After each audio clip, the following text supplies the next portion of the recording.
As a big fan of 1960s Doctor Who, I've always dreamed about having my own authentic black and white TV set from the 60s, so I can watch my Doctor Who's the way it's supposed to be watched.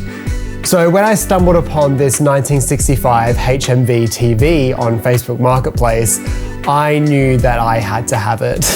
So today I'm going to be talking about how I found the TV, how it was restored, and also how I'm using modern hardware on an old TV, specifically to watch our favourite television show, Doctor Who.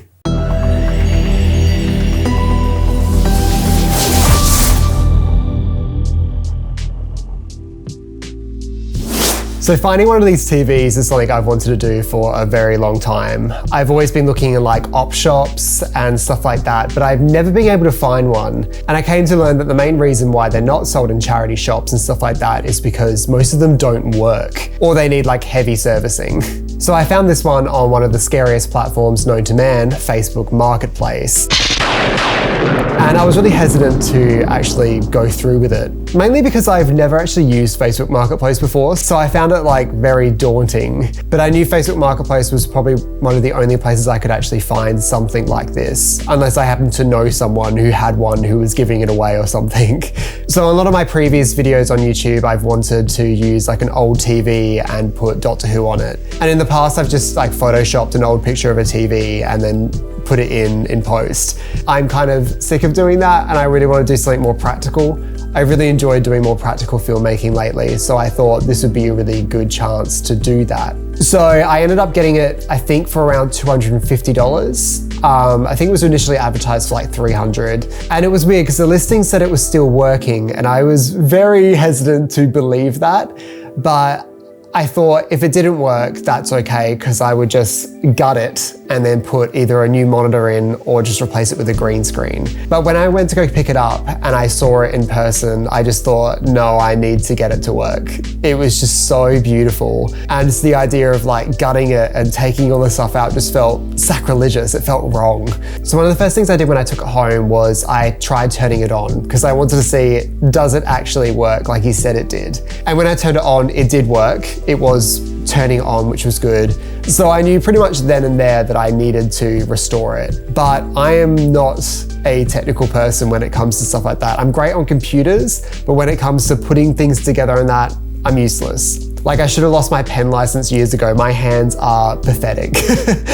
So the first thing I did was I went back to Facebook. Wow, I sound like I'm a Facebook mum. I'm on Facebook all the time apparently. I swear I never go on Facebook, but I knew there would be like a Facebook group that would be dedicated to this type of thing who would know what to do. So I found this Facebook group and I put a photo of the TV and I put the make and model and I just asked for like some general advice, what I should do. Especially because I specifically asked, can this be something that I can somehow connect a HDMI cable to? Because there's only like a port for like an antenna, and antennas have been like completely written out in Australia for many years now, so I needed something that it could plug into a laptop or a DVD player or something in order to achieve what I wanted.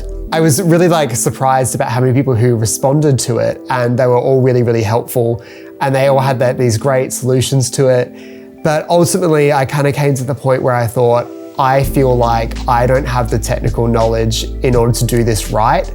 And I was really worried if I started tampering with it that I would destroy it. So I asked around to see if there was any shops in South Australia who could actually repair it for real. And I did a lot of research and pretty much everyone who restores vintage stuff is mainly like hi-fi sets. So it's all like audio. No one seems to be really restoring televisions. But I eventually did find a place called Complete Electronic Services. And when I contacted them about it, they said, yeah, they can definitely do it. So I brought it in. And it was funny because as soon as I walked in and I told them what it was, one of the guys who worked there came out and looked at it. He was like, did you post this on a Facebook group? And I instantly knew I took it to the right place. Like I've taken it to someone who knows what they're doing. They know this type of stuff, who's passionate. So I instantly felt at ease, which was really nice. So I told them what I wanted to use the television for. I specifically said I wanted to use it for my YouTube channel, so I needed to have a HDMI cable. But the initial reason why I brought it was just to get it serviced, especially to clean it out because it was absolutely caked with dust. Like even when I turned it on to test it to see if it would actually turn on, the entire room just smelt like burnt dust. It was really, really gross. And I knew like, this is probably a fire safety hazard, so I turned it off. After they looked at it, they noticed that it was in pretty good condition considering how old it was. And he was pretty certain that it would have been stored in quite a cool place, so it wasn't like in someone's garage in the boiling hot Australian summer. The actual unit itself was like pristine.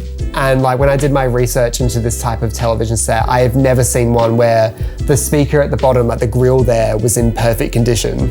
It's always had like holes in it and absolutely destroyed. So it was really nice to get one that was in like pristine condition, especially since it was made in like 1965. Like it's a pretty old set.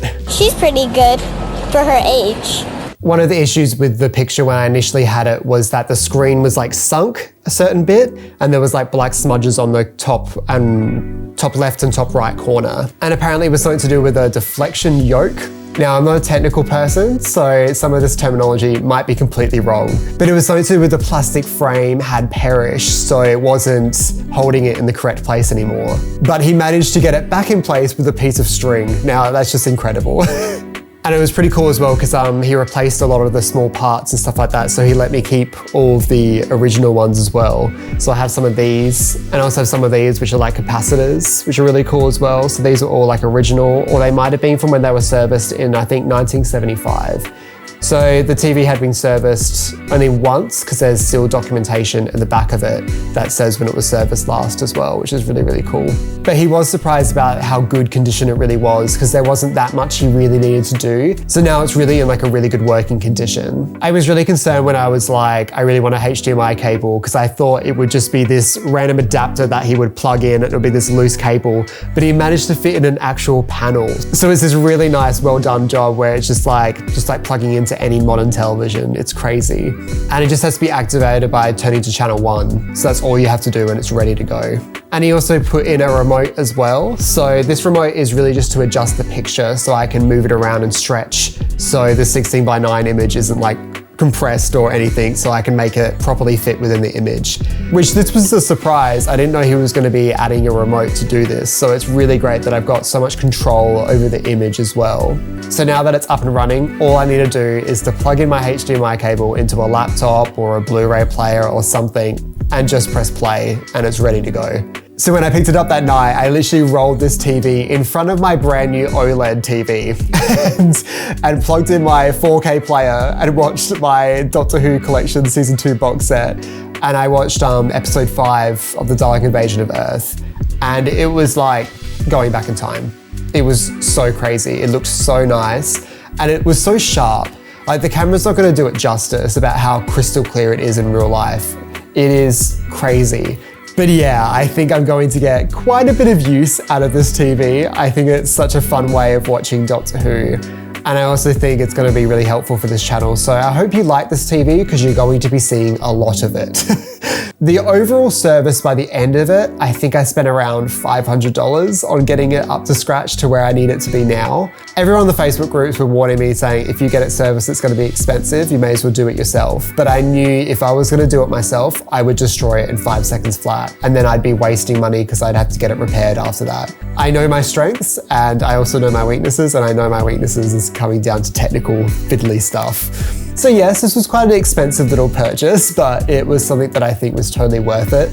Now, this video wasn't sponsored by Complete Electronic Services. I literally just shouted them out because they were the ones who did it. They were super helpful and they did it within a month, I think. So it was really, really a fast turnaround. So I was really impressed. Because I thought something like this would take a lot longer, especially finding like the old parts and stuff like that. But yeah, there's something kind of magical about sitting down and watching Doctor Who on a set that they would have watched back then and experiencing it how they would have experienced all those years ago.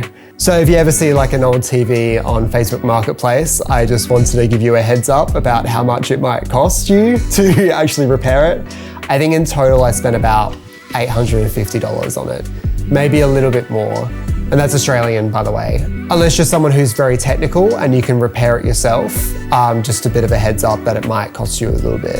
And I think the amount of use I'm gonna get out of it for my YouTube channel and just for my own personal viewing, if I ever feel like it, is probably worth it in the long run.